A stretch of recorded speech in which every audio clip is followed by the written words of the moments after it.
కర్ణాటక రాజధాని నగరం బెంగళూరులో నీటి సంక్షోభం పెద్ద ఎత్తున ఏర్పడింది. ఇప్పుడు 1.4 కోట్ల మంది నివసిస్తున్న ఈ నగరంలో ఇప్పుడు ఎటు చూసినా నీటి కష్టాలే. ఎవరిని కదిలించినా నీటి ఇబ్బందులే చెబుతున్నారు. ప్రస్తుతం అక్కడ వేసవికాలం కావడంతో వంటకు, త్రాగేందుకు, స్నానానికి వాడుకునే నీటి బొట్టు కూడా బంగారం, వజ్రం ధరలతో పోటీ పడే విధంగా బాగా విలువ పెరిగిపోయింది. బెంగళూరు నగరానికి ప్రధాన నీటి వనరుగా ఉండేది కావేరీ నది. ఒక పక్క కర్ణాటక, మరో పక్క తమిళనాడు మధ్య కావేరీ నది జలాల సమస్య కొన్ని దశాబ్దాలుగా పూర్తి స్థాయిలో పరిష్కారం కాని సమస్యగా మిగిలిపోయింది. కొన్ని నెలల క్రితం ఇదే కావేరీ జలాల సమస్య కారణంగా ఇరు రాష్ట్రాల ప్రజలు, ఆ సీఎంకి ఈ ప్రజలు, ఈ సీఎంకి ఆ ప్రజలు శవయాత్రలు, పిండ ప్రదానం, ఫ్లెక్సీలు పెట్టి చెప్పులతో కొట్టడం వంటి నిరసనలు చేపట్టారు అక్కడ ప్రజలు. బెంగళూరు నగరానికి ప్రధాన నీటి అవసరాలు ఏవైనా సరే కావేరీ జలాలు ప్రధానం అనేది చాలా వరకు అందరికీ తెలిసిన విషయమే. ఇక కావేరీ నది బేసిన్లో ఉన్న రిజర్వాయర్లో భూగర్భ జలాల నీటి మట్టం తీవ్ర స్థాయిలో పడిపోయినట్లు అక్కడ మీడియా ద్వారా మనకు తెలుస్తుంది. ఇండియన్ సిలికాన్ వ్యాలీ అనే పేరు గల ఈ బెంగళూరు నగరానికి ప్రస్తుతం రోజుకి 1450 మిలియన్ లీటర్ల నీరు అందుతుండగా ఇంకా అక్కడ ప్రజల అవసరాల కోసం 1680 మిలియన్ లీటర్ల నీటి కొరత ప్రతిరోజు ఉంటుంది అని తెలుస్తుంది.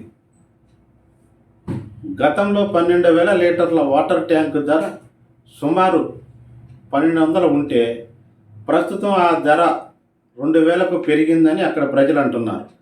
ఏటా ఈ నగరంలో 10 లక్షల జనాభా పెరుగుతున్నట్లు అక్కడ అధికారులు చెబుతున్నారు. ఇలా నగర జనాభా పెరుగుతుంటే స్థానికంగా నీటి వనరులు, నిల్వలు ఉండే చెరువులు, నీటి గుంటలు ఆక్రమణలకు గురై నీటిని కాపాడే అవకాశం లేదనే ఆరోపణలు వినపడుతున్నాయి. గడిచిపోయిన 30-40 సంవత్సరాల కాలంలో బెంగళూరు నగరంలో సుమారు 80% నీటి వనరులు క్షీణించిపోయినట్లు తెలుస్తుంది. అయితే దేశంలోని ప్రధాన నగరాలు కూడా ఈ వేసవిలో ఇలాంటి పరిస్థితులనే ఎదుర్కోవచ్చని పలువురు నిపుణులు ప్రజలను హెచ్చరిస్తున్నారు. మెట్రో నగరాల్లో జనసాంద్రత ఎక్కువగా ఉండటం, వేసవికాలంలో నీటి వనరులు తగ్గిపోవటంతో నీటి సమస్య ఎదురవుతుంది. ప్రతిసారి వేసవిలో చాలా నగరాలు ఇలాంటి నీటి ఎద్దడిని ఎదుర్కొంటూనే ఉన్నాయి. ఈసారి వేసవికి ముందే ఇలాంటి పరిస్థితులు రావటం, ఈ ఏడాది ఎండలు తీవ్రంగా ఉంటాయని వాతావరణ శాఖ హెచ్చరించిన నేపథ్యంలో మిగతా నగరాల ప్రజలకు ఇప్పటికే భయం వెంటాడుతుంది. ఇక అసలు బెంగళూరు నీటి కొరతకు కారణాలు చూస్తే ఈ నగరంలో నీటి వినియోగ సేవలు విస్తృతంగా లేకపోవటం అనేది ప్రధాన సమస్య. ఇంకొకటి, ప్రభుత్వం ప్రారంభించిన నీటి పథకాలు అమలు చేయకపోవటం, చాలా వరకు తాగునీరు, పారిశుద్ధ్య పథకాలు ప్రారంభానికి నోచుకోలేకపోతున్నాయి. మరో సమస్య, వర్షపు నీటిపై అధికంగా ఆధారపడటం. రాష్ట్రంలోని ఇతర డ్యాములు మరియు రిజర్వాయర్లతో పాటు బెంగళూరుకి అందించే కృష్ణరాజ్ సాగర్ కేఆర్ఎస్ ప్రాజెక్టు ప్రధాన నీటి రిజర్వాయర్లుగా వాటి సామర్థ్యం 20% వరకు ప్రత్యక్ష నిల్వలు కలిగి ఉండటం మాత్రమే ఇదొక సమస్య.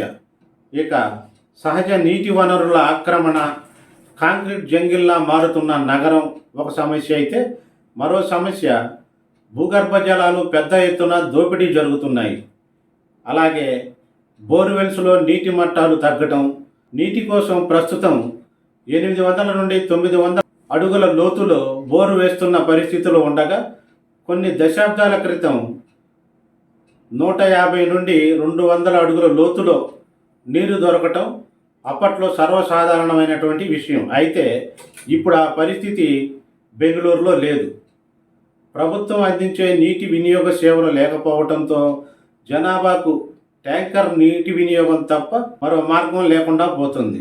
గత 2 ఏళ్లుగా విఫలమైన ఋతుపవనాలు ఇలా ప్రపంచం భారీ వాతావరణ మార్పులకు లోనవుతుంది. అలాగే భారతదేశంలోని కర్ణాటక మరియు బెంగళూరు ప్రాంతాలు కూడా ఈ కోవలోకే చేరాయి. ఈ మార్పు యొక్క ప్రధాన ప్రభావంతో ఋతుపవనాలు విఫలమయ్యాయి. నగరంలో భూగర్భ జలాల పునరుద్ధరణకు తగినన్ని వర్షాలు పడటం లేదు. ఇలాంటి పరిస్థితుల్లో ఇప్పుడు బెంగళూరు నగరంలో మంచినీటి కొరత బాగా ఏర్పడింది. త్రాగునీరు కొనుగోలు చేయలేక విద్యా సంస్థలకు సెలవులు ప్రకటించారు. వారానికి ఒకసారి స్నానం, వంటకు అవసరమైనటువంటి మంచినీరు కొనుగోలు చేయలేక టిఫిను, భోజనాలు హోటల్స్ నుంచి తెప్పించుకోవటం. అక్కడ ప్రజలు నీటి కష్టాలను ఓ 2 రాజకీయ పార్టీలు వారి స్వార్థం కోసం నీటి యుద్ధాలుగా మారుస్తున్నారని తెలుస్తుంది. సో మనం కూడా ఆలోచించి జలమే జీవనం అని గ్రహించి ప్రతి నీటి బొట్టును వృధా కాకుండా ఒడిసిపట్టి నీటిని కాపాడుకుందాం.